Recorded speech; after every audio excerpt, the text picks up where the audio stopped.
It's an interesting question on the notion of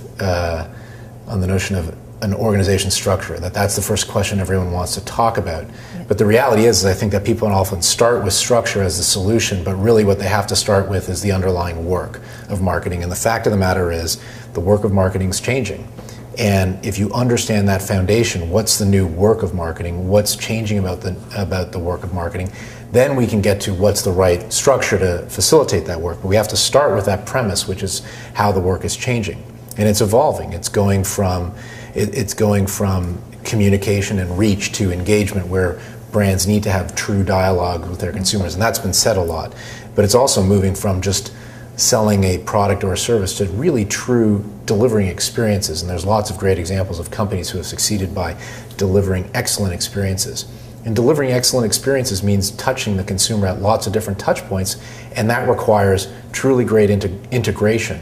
And that means that you have not just seamless experience, but consistent experiences where the customer understands what they're going to get at all kinds of different touch points with the company.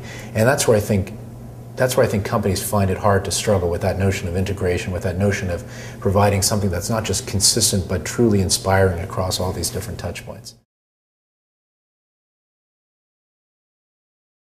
Yes, and I think one of the things that's contributed to that is that the breadth of the experience consumers are looking for means that so many more parts of the company have to be aligned to really deliver on that effectively. It used to be marketing could really just worry about what was the message that was going to come across on TV or radio or print, and therefore they could be very deeply specialized in that. And many organizations are still set up in a highly functional, fairly siloed way. Now they've tried to create matrix situations to get some collaboration to occur across functional boundaries.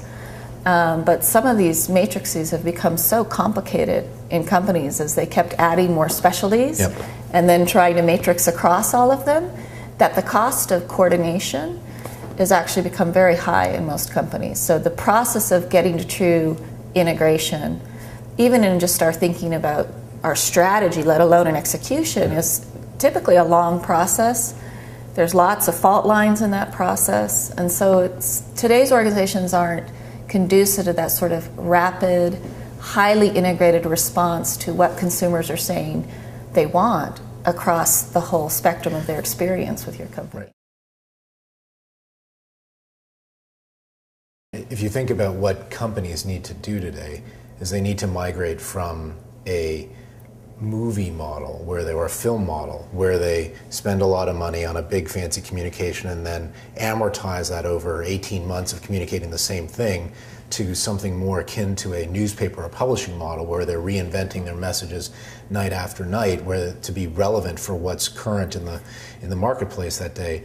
Really hard when you've literally got hundreds of people touching a message, touching a communication plan.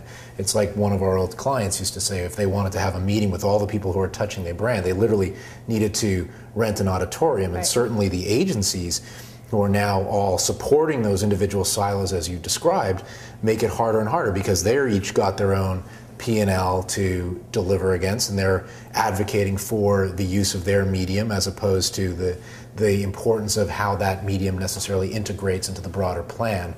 And said differently, I've never heard a PR agency advocate for any less PR as part of the integrated communications plan.